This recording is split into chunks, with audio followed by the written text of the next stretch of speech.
വിശുദ്ധ മത്തായി എഴുതിയ സുവിശേഷം അധ്യായം 21 വാക്യങ്ങൾ 28 മുതൽ 32 വരെ.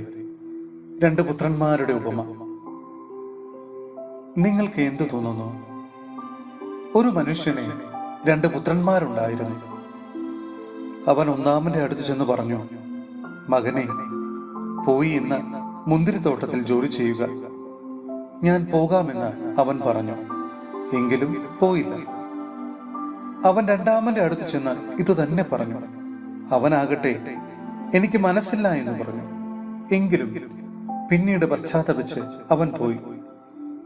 ഈ 2 പേരിൽ ആരാണ് പിതാവിന്റെ ഇഷ്ടം നിറവേറ്റിയത്? അവർ പറഞ്ഞു, രണ്ടാമൻ. യേശു പറഞ്ഞു, സത്യമായി ഞാൻ നിങ്ങളോട് പറയുന്നു, ചുങ്കക്കാരും വേശ്യകളുമായിരിക്കും നിങ്ങൾക്ക് മുമ്പേ സ്വർഗരാജ്യത്തിൽ പ്രവേശിക്കുക. എന്തെന്നാൽ യോഹന്നാൻ നീതിയുടെ മാർഗത്തിലൂടെ നിങ്ങളെ സമീപിച്ചു, നിങ്ങൾ അവനെ വിശ്വസിച്ചില്ല.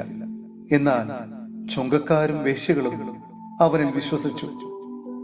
നിങ്ങളത് കണ്ടിട്ടും അവനിൽ വിശ്വസിക്കത്തക്ക വിധം അനുതപിച്ചില്ല.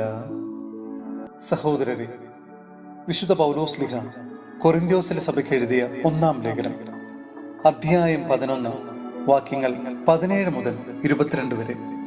അത്താഴ വിരുന്നിൽ ഭിന്നിപ്പ്. ഇനി പറയാൻ പോകുന്ന കാര്യങ്ങളിൽ ഞാൻ നിങ്ങളെ പ്രശംസിക്കുന്നില്ല.